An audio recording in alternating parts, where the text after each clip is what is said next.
jamaah, oh jamaah. Alhamdulillah. Alhamdulillahirabbil alamin. Buat jamaah yang baru bergabung, hari ini tuh kita sedang membahas tema kepada siapa aku harus menikahkan putriku. Wah, ini menjadi pertanyaan besar nih untuk para orang tua. Tapi kita cari tahu jawabannya sekarang. Nah, sebelumnya aku mau ngingetin ini nanti setelah ini akan ada segmen baru, yaitu segmen Ruqyah Syariah Mandiri Online. Jadi nanti yang punya permasalahan seputar mungkin gangguan jin atau lainnya, langsung aja kirim masalahnya ke media sosial Islam itu Indah. Nanti jamaah di rumah juga bisa mengikuti bacaannya. Kalau bisa disiapin 1 gelas air lah ya, jangan 1 ember kebanyakan kalau gitu. Nah, nanti juga akan ada tanya dong Ustadz ya. Langsung boleh kirimkan ya pertanyaannya nih sekarang nih akan dijawab sama guru kita. Ayo siapkan pertanyaannya langsung sekarang. Nah, sekarang aku mau ngasih lihat lagi nih tayangan. Waduh, ini bikin elus-elus dada nih. Pelaku pelecehan menikahi korbannya. Langsung aja kita lihat tayangannya jamaah. Silakan.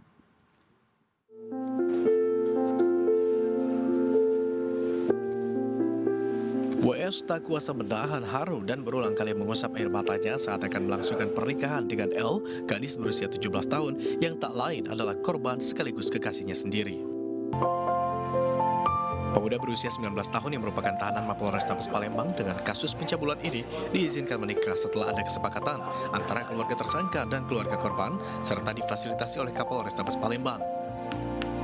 Prosesi pernikahan tidak bisa dilakukan di rumah mempelai lantaran WS masih berstatus terdakwa dan kasusnya telah naik ke persidangan. Meski dilakukan secara sederhana di ruang unit perlindungan perempuan dan anak Polres Tabes Palembang, namun prosesi pernikahan tetap dihadiri dan disaksikan oleh kedua keluarga. Jamaah dari tayangan barusan, jadi ada seorang perempuan yang jadi korban pelecehan, dia menikah dengan pelakunya. Nah menikahnya ini pun sendiri masih di Mapolres karena status pelakunya itu tersangka gitu. Nah berhubungan juga dengan tayangan tadi, ada pertanyaan yang juga tadi sudah disinggung sama Ustadz Syam juga yang harus aku tanyain sama Abi Maki. Abi mohon izin Abi, mungkin ini harus aku tanyain karena nauzubillahi min dzalik, semoga ini tidak terjadi dalam kehidupan kita atau juga mungkin jamaah yang ada di rumah Abi. Bagaimana nih Abi, nauzubillahi min dzalik, kalau putri kita hamil di luar nikah dan bagaimana kalau misalnya nanti pernikahan itu apa yang harus dilakukan nih? Kalau misalnya putri kita hamil dengan seseorang tapi seseorang itu menikahi putri kita, itu bagaimana hukumnya dalam Islam Abi Maki? Aku mohon penjelasannya Abi, silakan. Iya. Bismillahirrahmanirrahim. Izin Habibana Syekh lalu Ustaz Sam izin. Iya, bismillahirrahmanirrahim. Seandainya hal ini terjadi, seorang laki-laki yang telah berbuat zina gitu bahasanya dengan seorang wanita, lalu wanita itu akhirnya hamil, bolehkah dinikahkan? Seperti itu. Dan bagaimana tentang pernikahannya? Punten usikum wa iyaya nafsi bitaqwallah. Islam itu bukan hanya sekedar halal dan tidak halal yang dibicarakan. Boleh atau tidak boleh itu sungguh sangat enak sekali, mudah sekali. Halal, boleh, tidak boleh itu sungguh sangat enak sekali. Yang tidak halal menjadi halal sungguh sangat mudah dengan akad nikah itu. Iya, ditakutkan urusan ini jadi seakan-akan kalau hanya boleh mengatakan boleh halal mempermudah bagi orang yang ingin menikah lalu tidak diizinkan oleh orang tuanya, lakukan ini saja. Nanti kan bisa diberikan izin tentang pernikahan. Jadi seakan-akan ini adalah punten celah untuk menjadikan orang yang tidak diizinkan oleh orang tuanya untuk menyampaikan kepelaminan dengan cara menggunakan hal yang punten dilaknat oleh Allah Subhanahu wa taala perbuatan ini. Jadi usikum wa iyaya nafsi bitaqwallah. Kalau hanya mengatakan boleh asal dengan laki-laki yang telah berbuatnya, Imam Syafi'i, iya, bahkan Imam Maliki, bahkan mengatakan Imam Hanafi dengan mengatakan katanya sah-sah saja silakan untuk dinikahkannya asal dengan laki-laki yang telah melakukannya, yang bertanggung jawabnya, bukan dengan laki-laki yang lain. Kalau dengan laki-laki yang lain demi menyelamatkan nama seorang wanita itu, wah lagi hamil nih sama siapa nih? Udah nikahkan aja, siapa yang mau? Apa dibayar? Apa haram hukumnya? Iya, 3 imam ini membolehkan dengan syarat yang memang dengan yang melakukannya. Iya. Tapi kalau Imam Hambali dengan mengatakan tidak boleh, mutlak tidak boleh karena apa? Ini sebagai hukuman bagi wanita tersebut sampai lahir demikian. Maka usikum wa iyaya nafsi bitaqwallah kalau hanya mengatakan halal tapi dengan syarat. Syarat dengan mengatakan taubatlah 2 orang ini dengan taubat yang sebenar-benarnya. Taubat dengan sesungguh-sungguhnya dan ingat tahan taubatnya selalu minta pada Allah Subhanahu wa dua-duanya.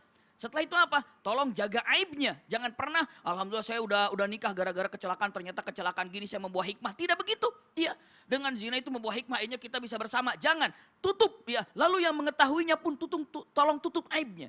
Jadi tidak boleh ada mengetahui tentang masalah ini karena ini adalah bagian daripada aib. Ya, kalau seandainya ada masa lalu itu kadang-kadang ada orang membuat bangga. Tadi dulu saya mencuri tapi saya sudah tobat sekarang. Oh alhamdulillah dulu sekarang. Tapi dulu saya zina dan ini hasil zina, astagfirullahaladzim, itu kan jadi tercoret gitu ya. Maka anaknya pun tidak boleh tahu hasil apa hubungan daripada orang tuanya. Iya, karena anak ini tidak punya salah. Lanjutkan terus berjalan dan tutup. Makanya kalau seandainya ada orang yang terkena, yang zina, biker.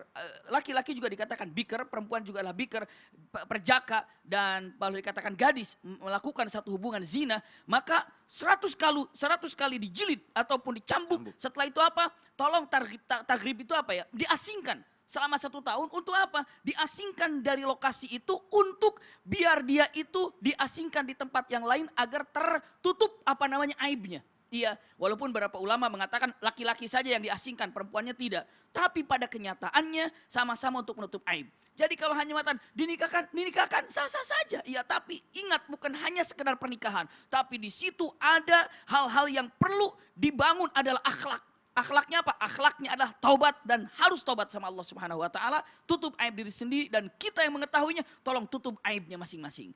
Itu adalah pendapat daripada 3 imam termasuk Imam Syafi'i yang menyatakan seperti itu. Jadi sebenarnya nggak boleh terlalu meremehkan hukum-hukum itu ya, Bi. Betul. Karena takutnya gini aja, nanti tinggal dinikahin aja Wah kok. itu apa berat, segala hukumannya macam. sangat berat sekali tentang masalah ini. Iya kan tadi kan Abi bilang katanya anaknya juga jangan sampai tahu nih kalau anaknya mau nikah gimana kan buat wali nikahnya gitu ya, Bi ya. Iya. Wali nikahnya tetap, nanti si anak itu. Kalau anak perempuan, iya. Nah ini ada hukum lain. Seandainya punten, sedikit. Karena ada beberapa ulama, kalau seandainya ini sedikit sekali ulama, tetap ada yang mengatakan anaknya nisbahnya ke ibunya. Berarti tidak sah. Soal apabila wanita, ya suaminya tidak sah untuk jadi walinya. Ya seperti ayahnya. Tapi ada yang mengatakan, itu sedikit ulama mengatakan asal si suami itu telah mengurus bayi dalam janinnya 6 bulan. Jadi kalau sudah 6 bulan dia urus, itu boleh dinisbatkan kepada ayahnya. Tapi itu sangat sedikit sekali ulama berpendapat demikian. Wallahu a'lam. Aku nanya kayak gini sebenarnya takut karena juga punya putri kan ya, takut nanti gedenya kayak gimana. Tapi mungkin insya Allah kita bisa menjaga anak-anak kita kelak dengan kita memperdalam ilmu agama juga, mengajarkan yang baik-baik kepada anak kita. Semoga kita terhindar dari hal-hal yang tidak diinginkan seperti ini ya jamaah yang ada di rumah. Nah jamaah sekarang aku punya artikel, ini alasan orang tua menikahkan anaknya yang masih SD. Ini aku bacain nih jamaah nih. Ternyata ini alasan orang tua menikahkan anaknya yang masih bocah SD nih. Nah, berita menghebohkan datang dari Sinjai, Sulawesi Selatan. Gadis berinisial SR 12 tahun yang baru saja mengikuti ujian nasional. Rencananya akan dinikahkan dengan pria bernama Erwin 21 tahun. Jadi orang tua menikahkan SR dengan Erwin karena sudah menjalin hubungan sejak 2 tahun lalu. Habib, bagaimana dalam pandangan Islam mengenai orang tua yang memilih menikahkan anaknya yang di bawah umur karena takut jadi perbincangan gitu, Bib. Takut mungkin berbuat zina juga gitu. Tapi kalau dilihat dari umurnya, Bib, ya kan kayak emosinya belum siap untuk menikah sih kan. Ketika menikah kan butuh sebuah kematangan ya, Habib. Jadi bagaimana menurut Habib? Silakan Habib. Baik, izin Ustadz Abi, Ustadz Syam, ya, Mas Soni dan juga para pemirsa yang dimuliakan Allah. Jadi ini ada 2 ekstrim Mas Soni ya. Ekstrim kanan, ekstrim kiri. Yang ekstrim kanan kecil-kecil juga sah nikah. Gak ada batasan balik dalam pernikahan. Ya, sehingga kecil-kecil kemudian diminta untuk nikah. Yang ekstrim kiri menunda-nunda nikah. Sampai gak nikah-nikah 30-40 tahun akhirnya kumpul kebo dan sebagainya. Dua-duanya ini ekstrim dalam Islam yang seperti ini kita hindari ya. Nah lalu bagaimana tadi tentang pernikahan yang 12 tahun tadi ya. Jadi ada satu hadis Mas Soni, ya, hadis ini diriwayatkan oleh Imam Bukhari wa Muslim dalam sahih keduanya ya, yang menyatakan bahwa ketika Sayyidatina Aisyah radhiyallahu anha menikah dengan Nabi Muhammad sallallahu alaihi wasallam itu ada 2 riwayat. Yang pertama menyatakan usia 6 tahun menikah lalu 9 tahun dibawa ke rumah Rasulullah sallallahu alaihi wasallam. Yang kedua menyatakan 9 tahun menikah, 12 tahun dibawa ke rumah Rasulullah SAW. Nah sebagian orang kemudian mengambil hadis ini, ya, kemudian udah pokoknya nikah kecil-kecil. Pertama saya ingin menyampaikan hadis ini sahih, ya. Nah namun ada beberapa kritik para ulama, ya ulama-ulama besar, gitu ya, ulama-ulama ahli hadis, ya.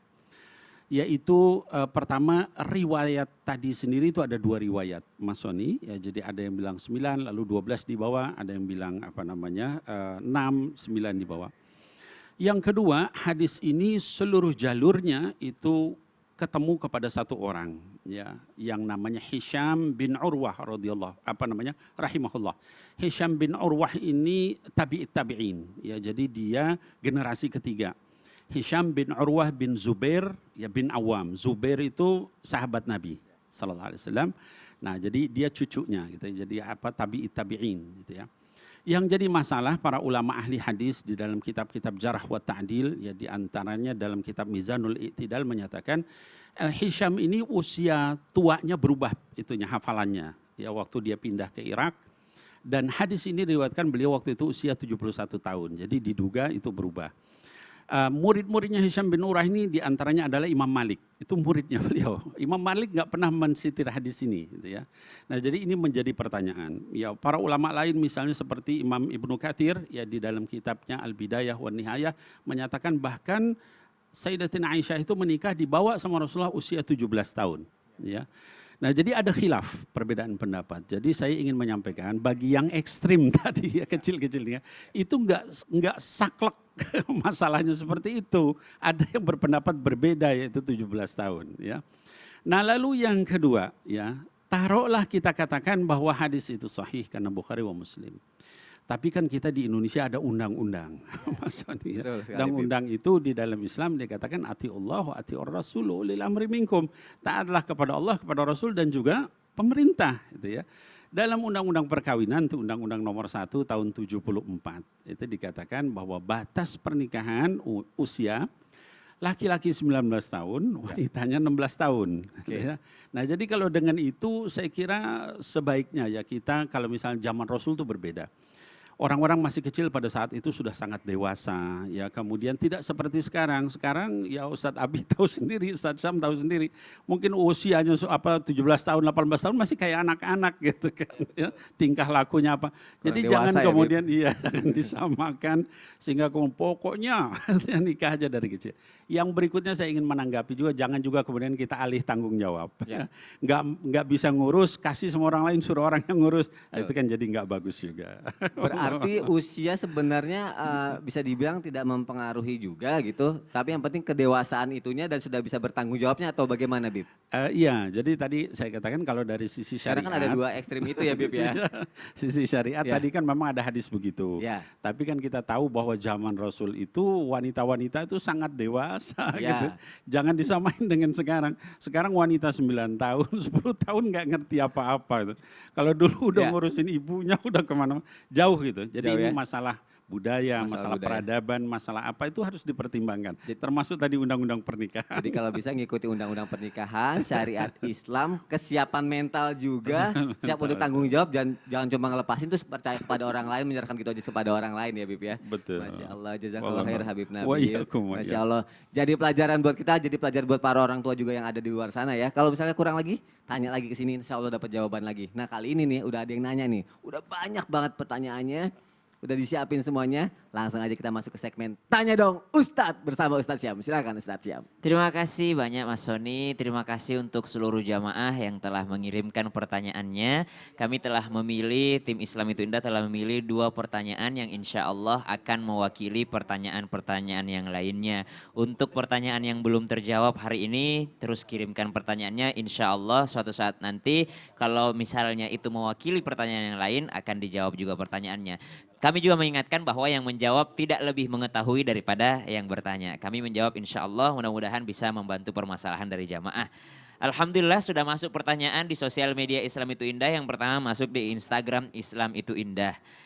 Kami punya seorang anak cewek usianya 26 tahun. Sampai sekarang belum berumah tangga. Ada seseorang yang datang ke rumah tapi anak kami nggak mau.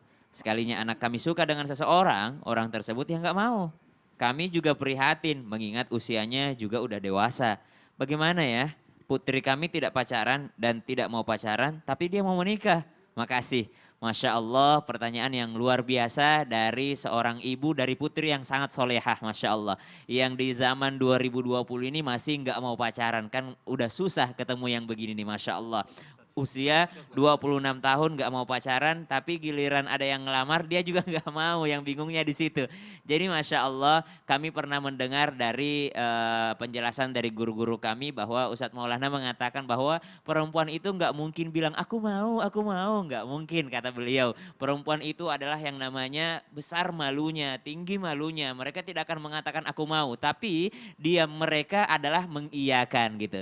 Dan tugas orang tua tanpa bermaksud menggurui ataupun mengajari, bahwasanya tugas orang tua apa? Yakni meyakinkan anaknya bahwa itulah yang terbaik. Mungkin seorang anak masih bingung apakah ini akan menjadi yang terbaik ataukah gimana aku ke depannya. Maka disinilah tugas orang tua untuk yang namanya meyakinkan seorang anak. Tidak pula lupa untuk berdoa dan sholat istikharah. Sholat istikharah adalah mempertebal keyakinan itu sendiri. Kami juga mengamalkan bagaimana supaya meyakinkan bukan hanya dalam hal pernikahan, tapi dalam hal sekolah, memilih jurusan dalam hal kuliah, dalam hal kampus, itu semua yang disebut dengan namanya istikharah.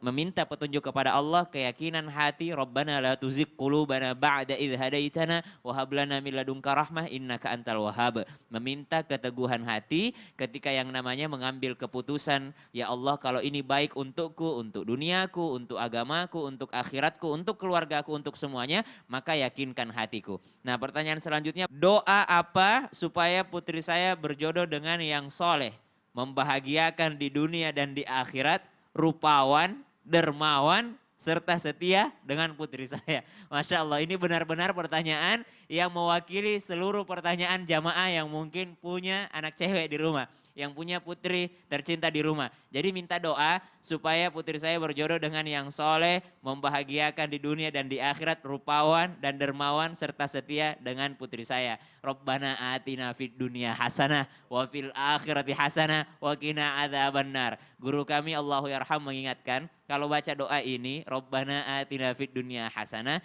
oh Tuhan berikan kami kebaikan dunia. Nah pas di hasanahnya dunia ini, mintalah di situ pakai bahasa Indonesia, berikan aku menantu yang kaya, yang ganteng, yang setia, yang hafal Quran, mintalah. Tapi siap-siap ngukur diri. Guru kami tadi sudah menyampaikan Habib Nabil bahwa cari yang sekufu. Masya Allah, kita nih jangan memaksakan diri, tapi memantaskan diri. Kadangkala kebalik, bukan memantaskan diri, tapi memaksakan diri. Bukan cari yang sekufunya, Masya Allah. Jadi kalau mau cari doanya apa? Rabbana atina fid dunya hasanah wa fil akhirati hasanah wa qina adzabannar. Itu adalah doa yang paling lengkap. Ada lagi doa yang lain. Allahumma barik lana fi auladina wa la tadurrahum wa waffiqhum li ta'atika warzuqna birrahum.